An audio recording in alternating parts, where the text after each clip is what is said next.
All right, all right. Welcome into week 3 of Jimmy and Jake's excellent USL adventure. Jake, you got a second to play a quick version of How's Your Touch Absolutely. via trivia, if you will. So I'm gonna put 30 seconds on the clock. Can you name the 5 teams in USL Championship that do not have football club or soccer club in their name? Time starts now. Indy 11. One.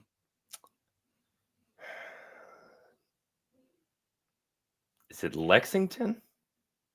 Nope, Lexington No, SC. that's right. Don't look. Don't look at those Um, notes. I know you want to. damn. Got about ten seconds. Oh, he's about to get a 20% on this exam. Five, four, three, two, Damn. one. All I don't right. know.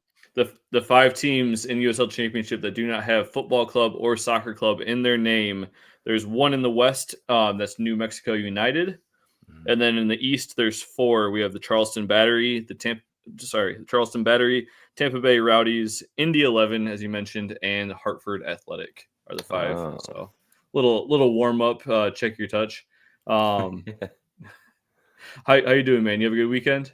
I'm doing good. I want to give a shout out to my pops. He and to Mike as well. My dad said he appreciates the map at the beginning of the show. Said it's very helpful.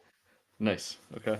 So, Yeah, yeah, just quickly for Jake's dad, we do have the weirdness of the Western Conference Lexington SC, even though they are literally east of Louisville FC. So, um, fun. Geography is fun. yeah. All right, let's get right into it. We got 11 games to get through. So I'm gonna start us out here. The early game on Saturday was, as mentioned, Louisville City FC hosting Loudoun United. It was Louisville's home opener at Lynn Family Stadium. Lynn Family is a soccer-specific stadium. I think it was opened in 2020. Capacity is 11,700 with plans that can expand out past 15,000, which is important. Um, like I mentioned, soccer specific, and it's the shared home of the NWSL Racing Louisville. So it's a really, really cool stadium. I'm excited because I'm going on Saturday. All right, into the game. Louisville City. Again, they're coming off of the tie last week against Birmingham Legion. Home opener, looking to get things going again. Really took care of business here. 2-0 win for Louisville City. Goals from Serrano in the 26th minute on a nice little flicked header off a deflection, and then Davila in the 76th minute had a free kick go off the wall, took the rebound, put it in the corner. Easy as you like. Davila did have a penalty saved later in the game, but no big deal. Lou City dominated this game, 18 total shots, 7 on target. They only had 40% of the possession, but they didn't really need it. Loudoun had 11 shots, only 3 on target, 60% of the possession. Didn't create a lot of the end product they needed. So Loudoun coming back to earth a little bit, but they get to go home next week just to kind of rebound. My quick hitters this week for both teams. This week I'll be kind of walking you through where the USL Championship teams are as it relates to the US Open Cup. So Louisville City is slated to enter the US Open Cup in the 3rd round on April 15th. And then Loudoun United actually won their first round match against Westchester United. And they play the upstart Virginia Dream, who I believe our friend Mike saw beat Richmond in round 1 of the USL Open Cup. So that wraps us up in Louisville. Jake, where are you gonna take us? You had any notes before we take you to your game? Yeah, just real quick. Shout out to Mike, especially he's been knocking it out of the park with these interviews. If you guys are interested in what Virginia Dream is doing, former DCFC player, former Bobcats player, Jimmy Filerman is going to be interviewed. I believe that interview went today. So get on over there. I've been trying to post them to YouTube. Mike's been helping me out with that as well. YouTube channel or wherever you find Brewster and the Villain, those interviews are awesome. Mike's doing a great job. 100%. Yeah. So, I'm just going to get this one out of the way. This is the hardest one for me to talk about. I watched this whole game. El Paso Locomotive went to the wretched hive of scum and villainy known as Albuquerque, New Mexico, to take on New Mexico United. Fun fact about New Mexico United is that I hate them.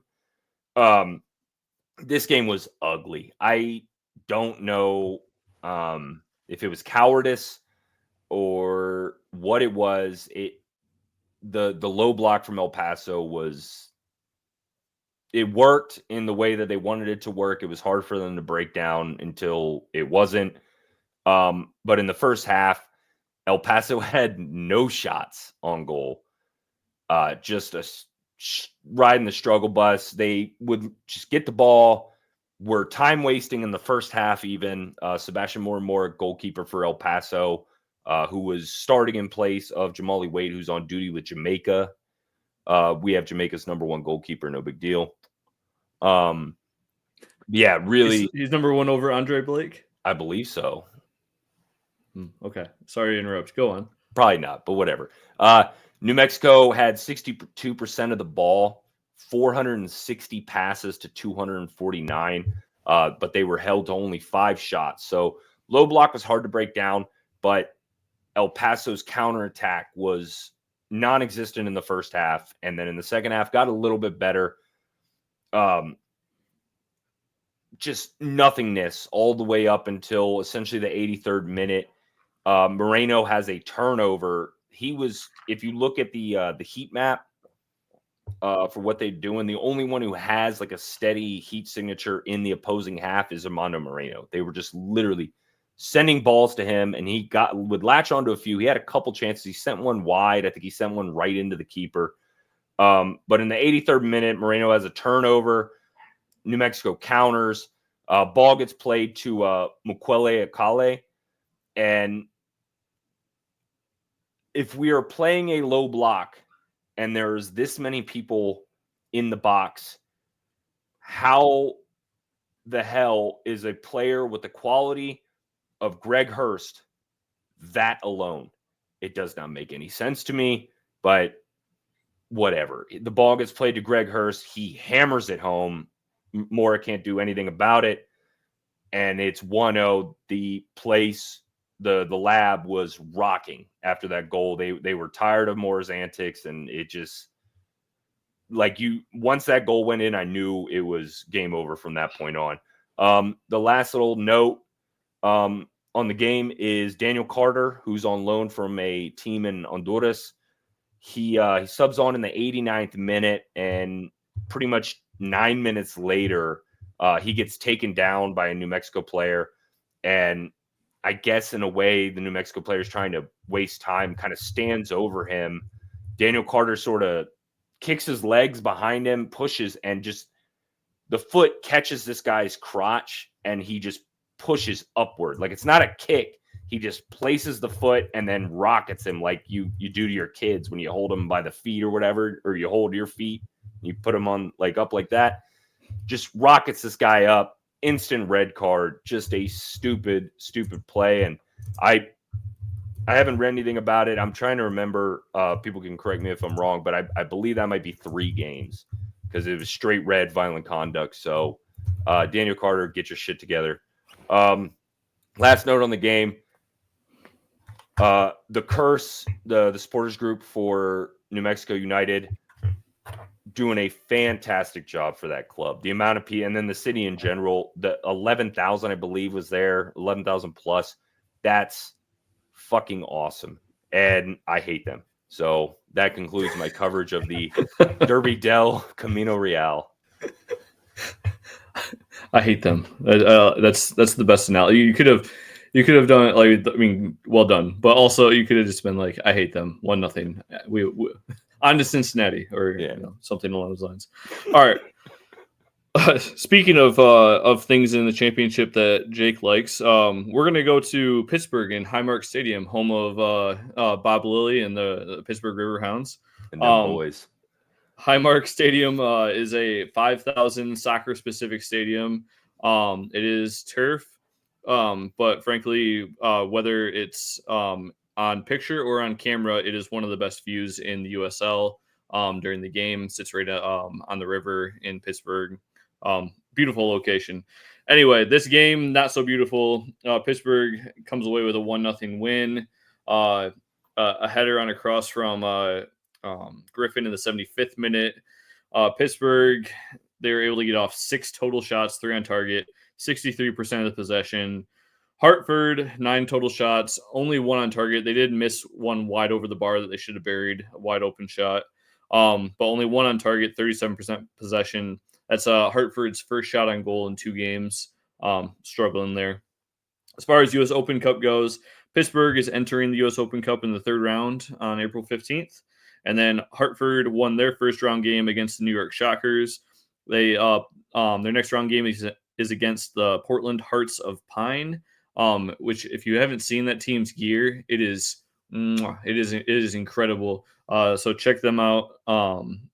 Yes, that's it from Pittsburgh though. Not a lot to report there. Two not so pretty teams. I was wondering your opinion of it because I hear people talking bad about Pittsburgh's stadium. I kind of like it. Like the view, the camera view, you see the river and all that. I kind of like it. I think it's beautiful on TV. I don't know what they're complaining about. I guess I've never been there in public or in person. It's on the bucket list, but maybe not this year. For sure. So we are off to Lexington, Kentucky. Indy 11 came into play. This was a super fun match. I immediately went from, feeling bad about my team to watching this one, and it was really, really fun.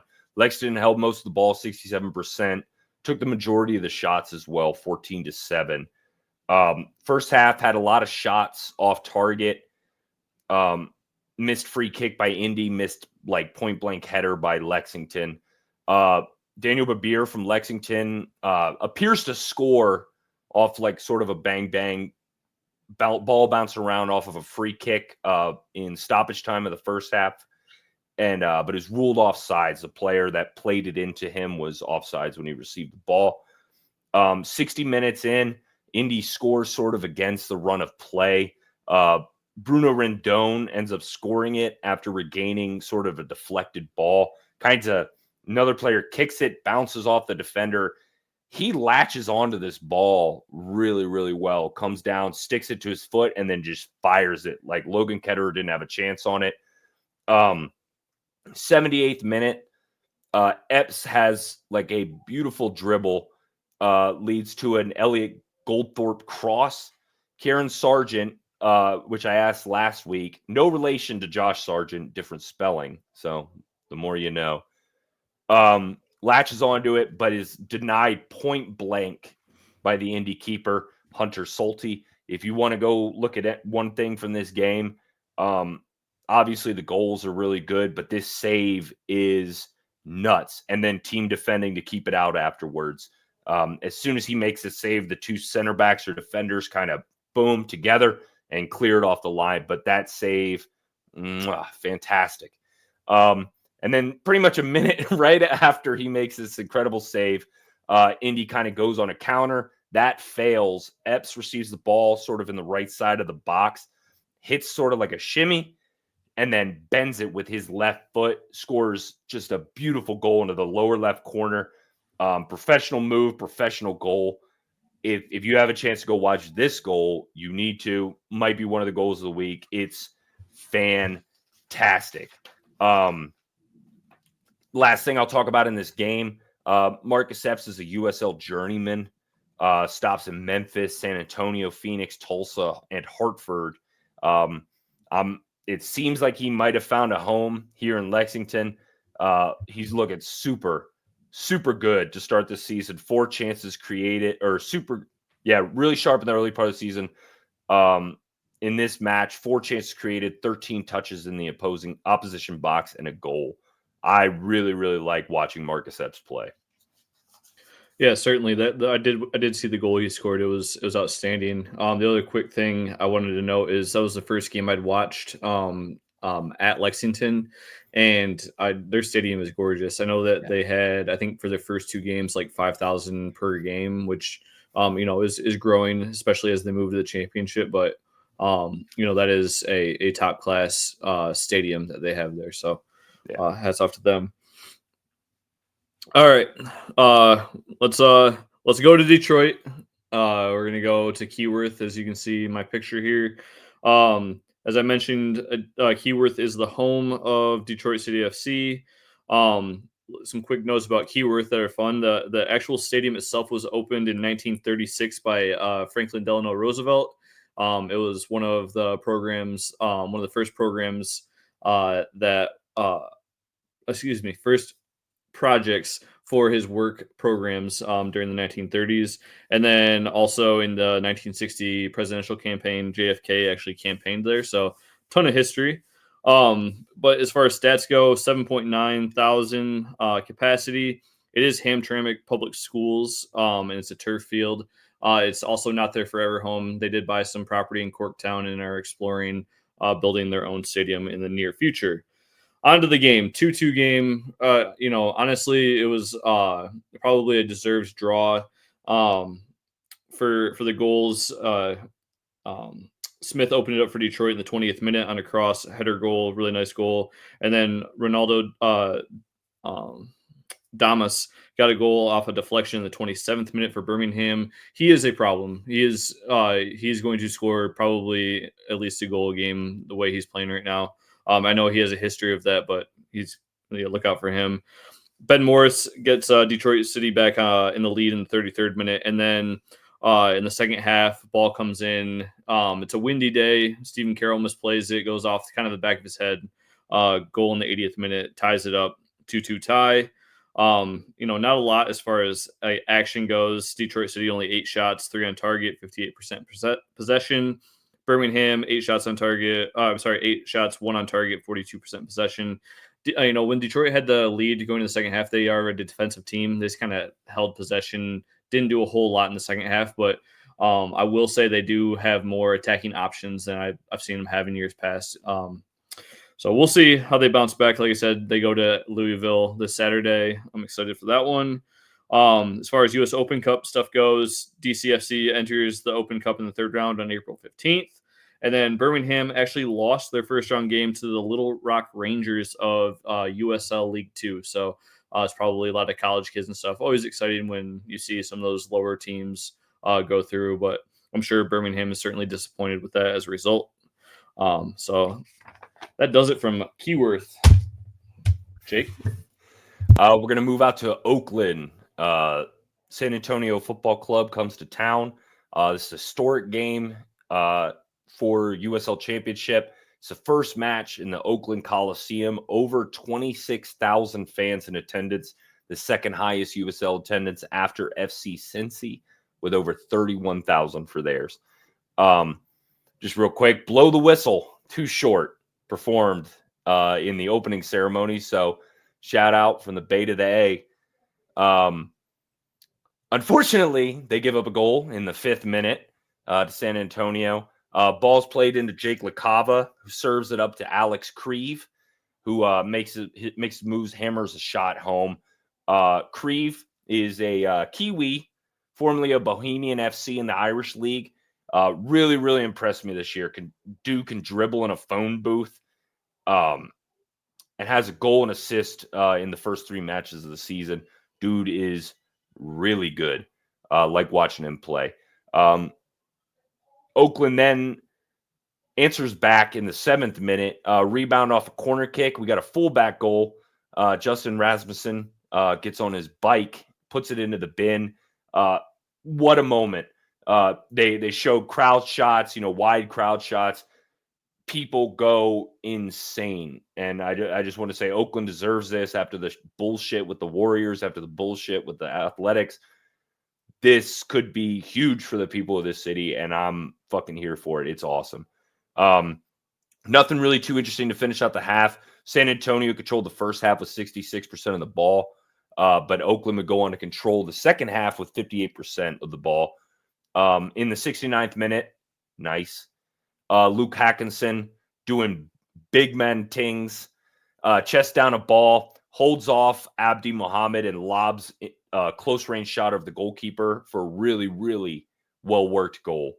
Hackison has now matched his goal total from last season in 28 fewer matches. He's done it in 3 as opposed to 31. It's an unfortunate loss for the fans in Oakland, but the people there are hungry for sports, and I really, really hope that these crowds continue to keep coming for them. Like I said before, big stuff for Oakland. Super, super happy for the people there, and I look forward to that continuing. Yeah, absolutely. The environment was awesome, and you're right that after that overhead kick goal, I mean, yeah, it was really, really fun. So yeah, hats off to them for creating something really cool out there. So from 26,000 fans to 1,000 fans, we head back south to Pitbull Field and Miami FC versus Tampa Bay Rowdies. We've done a couple different Miami home games already. This is their 3rd home game already on the hop. So we're gonna do a Miami FC USL Division 1 heat check. So some quick things that I wanted to notate as far as things that we need to look for as far as sanctioning for being a Division 1 club. Stadium capacity 20,000, check. So they need minimum 15,000 capacity. Market, check. They are inside of a market that is plus 1 million people in the area, and 75% of D1 clubs have to be that. And then ownership, check. So the principal owner has to be worth more than 40 million.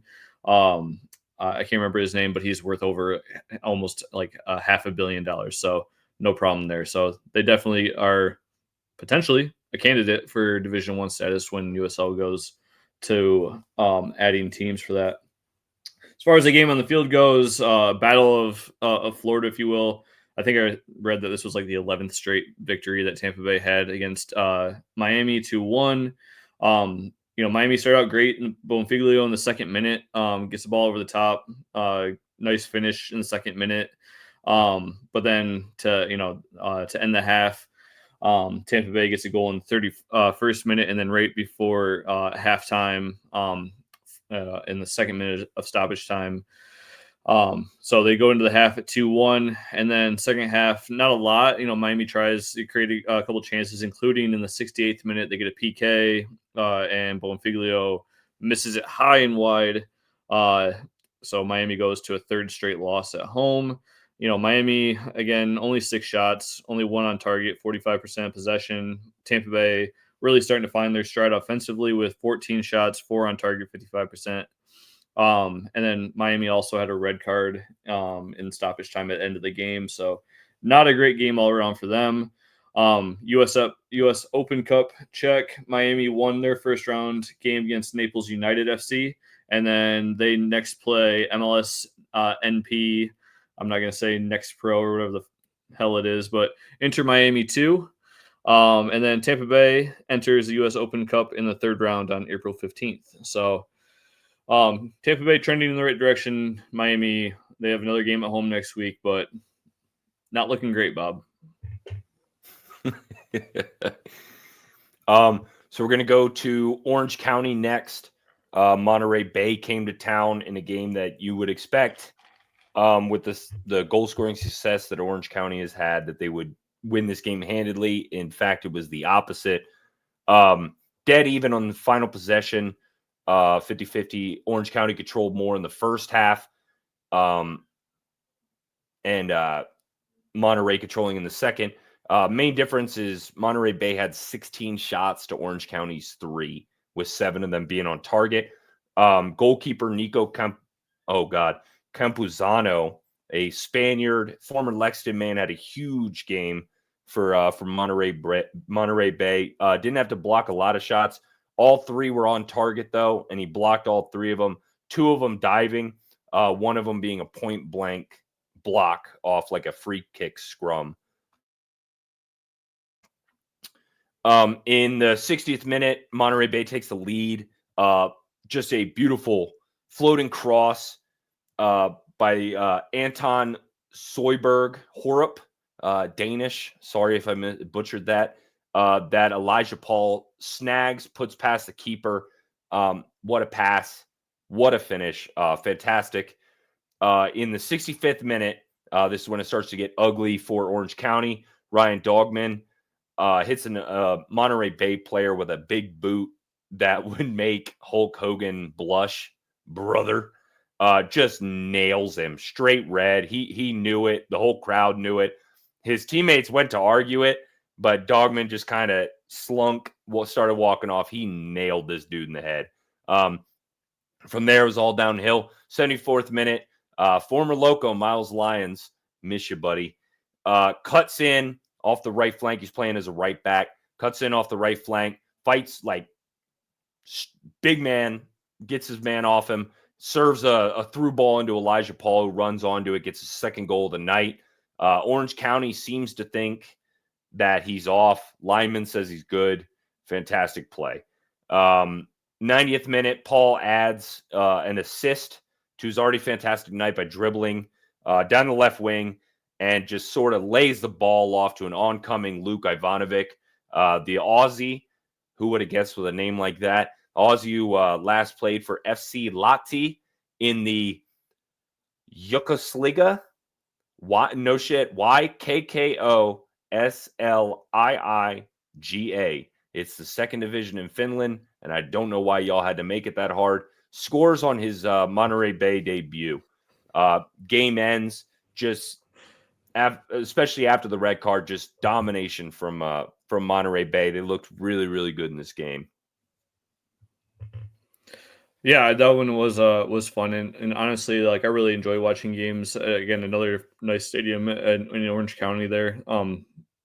But yeah, Monterey Bay, really kind of picked themselves up after a slow start to the season. So see if they keep it going. A lot of false dawns in the Bay Area there for them. All right, so we're headed to the middle of the country to Tulsa, Oklahoma for FC Tulsa versus North Carolina FC. Just the way that Jake and I split up, this show, I'm predominantly Eastern Conference. He predominantly Western Conference, but obviously we switch off on crossovers. So I don't get to go to FC Tulsa very often, but some fun trivia. They were originally the Tulsa Roughnecks FC, and then when the Crafts family purchased it in 2019, they changed the name to FC Tulsa. And honestly, this game really should have been, and take note, USL clubs, especially ones coming in, but this game really should have been the Carolina Railhawks versus the Tulsa Roughnecks, because that sounds a lot more fun than FC Tulsa versus North Carolina FC. But that's just my 2 cents. I'll get off my soapbox now. All right, but anyway, this game itself, less interesting. Obviously FC Tulsa hasn't offered a lot going forward all season, but they haven't been scored on until this game. Dolo Bella in the 82nd minute finally breaks the deadlock. He really changed the game. He came on, I think, around the 62nd minute or so. Had a botched cross go off the far post, off the keeper's head on a shot. And like I said, he gets a goal. Tulsa had a volume of shots with 19 shots, but only 3 on target, 56% in the possession. North Carolina, created quite a bit with 12 shots, 3 on target, 44% possession. A good win for North Carolina. They get to go home to Wake Med. Tulsa, maybe a little eye opener. They got to figure out how to produce some goals. As far as U.S. Open Cup goes, Tulsa won their first round match against Tulsa Athletic. And they face the Flamingos of Forward Madison FC of USL 1 in the next round. Forward Madison, some of the best kits in all of USL pretty consistently. So looking forward to that one. And then North Carolina FC enters the U.S. Open Cup in the third round on April 15th. All right, Jake, where are you taking us for your last game? So my last game, we are going to Sacramento. Colorado Springs comes to town. As I said in last week's power ranking, Colorado Springs is dealing with La Cruda de Campeonato. I think my Spanish is good. I hope my wife doesn't hit me. Switchbacks controlled this match with 60% of the ball and 318 passes to 185 passes. Sacramento still had more shots, though, 16-10. Nick Ross, shout out. I miss you. Come home. You never signed that jersey I won in the auction. In all caps on my notes, we got another fullback goal. In the 24th minute, Russell Cicerone, who is having a fantastic season. If you get a chance to watch him play, that guy is good. Russell Cicerone flicks a ball into a possibly offside Jack Gurr, who doinks a header into the bottom corner. Fuck off, VAR. This is too much fun. That guy Jack Gurr, Englishman, wears his shorts in like a rugby style. But if I had legs like him, I would probably do the same. Wild goal in the 74th minute. Cicerone latches onto a header and heads it in, and essentially scores into an open. Cicerone latches onto a header. My bad. Controls the ball. Super weird goal. Like he kind of controls it. The goalkeeper, I don't know if it's a brain fart or he's trying to avoid, like he like wusses out on the contact, but he kind of freezes and Cicerone like pushes the ball with his chest around him and then scores into an open goal. Great goal. Great teamwork from Sacramento. 85th minute, wheels sort of start to wobble for Sacramento. Jonas Felberg absorbs a bad tackle from Michel Benitez, and switchbacks get awarded a pen. Justin Dillon, a former Loco, you don't have to come back, ends up converting the pen. Big man, he's a big dude. Just didn't work out here. But yeah, great penalty from him, knocks it home. 95th minute, the wheels completely come off as Sacramento's Christian Pirano is accused of an extremely soft penalty. That this call was whack. But again, fuck off, VAR. We don't need you.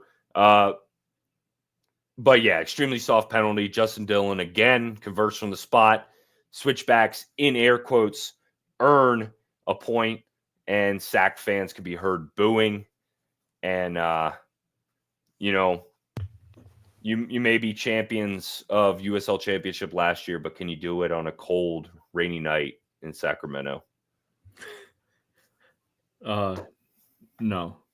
I would say I think Colorado started out pretty slow last year too. Be interesting to see if they can pick it up. Kind of a tough lineup to start the season for them. All right, last matchup of the week. We go to sunny Phoenix, and the Phoenix Rising hosting Rhode Island FC. Like I mentioned, I don't get to do Western Conference teams very much. So quick fun facts about Phoenix Rising. They are the 2023 champs. They won on the road at Charleston. And then in 2019, they had a 20-game win streak, which is a North American record at the time. That also coincided with like a 2 or 3 year streak where they won on Friday nights, which were their famous dollar beer nights. Got a little raucous there for a couple of years in Phoenix, but again, another club with a fun stadium. This game was also exciting. 2-2 tie between them and Rhode Island. I mentioned last week, but JJ Williams gets going for Rhode Island in the 6th minute. Just such an important player for them as a focal point in that offense. But then in the 40th minute, early goal of the season candidate for Rivera for Phoenix, actually his first goal of the season for them in the 40th minute. Again, we led off the show with this, but a little bit of how's your touch, flicks it up to himself, settles it over, turns, volleys in. Beautiful goal. And then Phoenix gets an own goal in the 43rd minute. Rhode Island goes into the break up 2-1. And then Phoenix gets one in the 55th minute, kind of slows off from there, ending in the 2-2 tie. Phoenix ends up with 10 shots, 3 on target, 47% possession. Rhode Island, 17 total shots, 5 on target, 53% possession. I think Rhode Island's probably a little disappointed they lost this game, tied this game. They did look a little bit more like their championship form at the end of the last year than they did in the first game. Again, I really think that is large in part with JJ Williams starting the game for them. So we'll see how they do going forward. And then for both teams, they both enter the third round of the U.S. Open Cup on April 15th. So neither have played as of yet. So, Jake, we talked about this in the green room before we started the show. What are we calling your segment? I want you to name whatever your player of the week or best player in the league or whatever. What are we calling this? I'm still working it out. Any sponsors out there? This could be the Condom Depot Player of the Week award. Anyone that wants to latch onto this? It is 100% going to be the World Cup pop-up shop sponsored.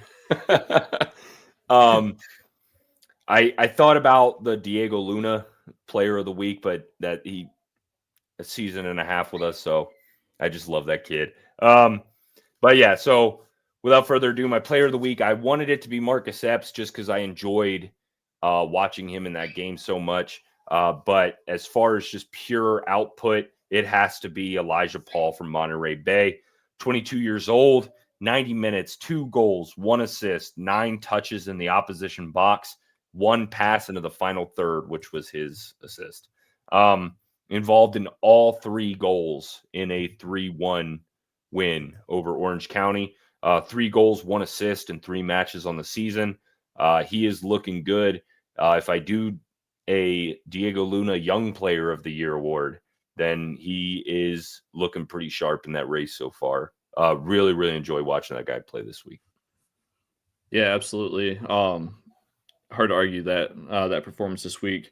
All right, for me, I did name mine. So my inaugural Nate Steinwasser goalkeeper Gold Glove watch.